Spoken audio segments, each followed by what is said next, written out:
ভারত শাসিত কাশ্মীরের পেহেলগ্রামে প্রাণঘাতী হামলার পর পাকিস্তান ও ভারতকে সর্বোচ্চ সংযম দেখাতে বলেছে জাতিসংঘ। মূলত হামলার পর দুই দেশের মধ্যে পাল্টাপাল্টি কূটনৈতিক পদক্ষেপের প্রেক্ষিতে জাতিসংঘ মহাসচিব অ্যান্টনিও গুতেরেস এই আহ্বান জানিয়েছেন। হামলার ঘটনাটি ঘটেছে ভারত শাসিত জম্মু ও কাশ্মীরের পেহেলগ্রামে, যা গ্রীষ্মকালে হাজার হাজার পর্যটকের আকর্ষণের অন্যতম কেন্দ্র। বন্দুকধারীদের গুলিতে সেখানে কমপক্ষে ২৬ জন নিহত হন, যাদের প্রায় সবাই ভারতের বিভিন্ন প্রান্তের বাসিন্দা এবং একজন নেপালের নাগরিক। আহত হন আরও অন্তত ১৭ জন।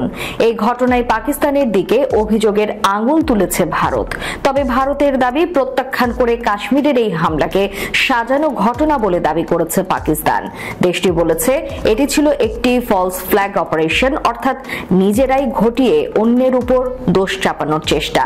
হামলার এই ঘটনার পর উভয় দেশই উভয়ের বিরুদ্ধে পাল্টাপাল্টি বেশ কয়েকটি পদক্ষেপের ঘোষণা দিয়েছে এবং এতে করে উভয় দেশের মধ্যে ব্যাপক উত্তেজনা দেখা দিয়েছে।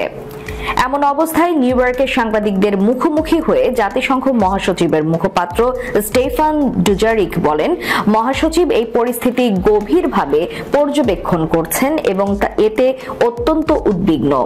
আমরা ভারত ও পাকিস্তান উভয় দেশের সরকারকে সংযম বজায় রাখার জন্য জোরালোভাবে আহ্বান জানাচ্ছি, যেন পরিস্থিতি আরও খারাপের দিকে না যায়।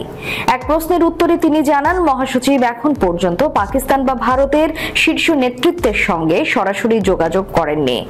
ডুজারিক আরো বলেন, আমাদের বিশ্বাস পাকিস্তান ও ভারতের মধ্যকার যে কোনো সমস্যা শান্তিপূর্ণভাবে এবং পারস্পরিক আলোচনার মাধ্যমে সমাধান হওয়া উচিত। ভারতের একতরফাভাবে ১৯৬০ সালের সিন্ধু নদের পানি বন্টন চুক্তি স্থগিত করার ঘোষণা প্রসঙ্গে জাতিসংঘ মুখপাত্র বলেন, আমরা এমন কোনো পদক্ষেপ সমর্থন করি না যা পরিস্থিতি আরো উত্তপ্ত করতে পারে। তাই আমরা সংযম বজায় রাখার আহ্বানই পুনর্ব্যক্ত করছে।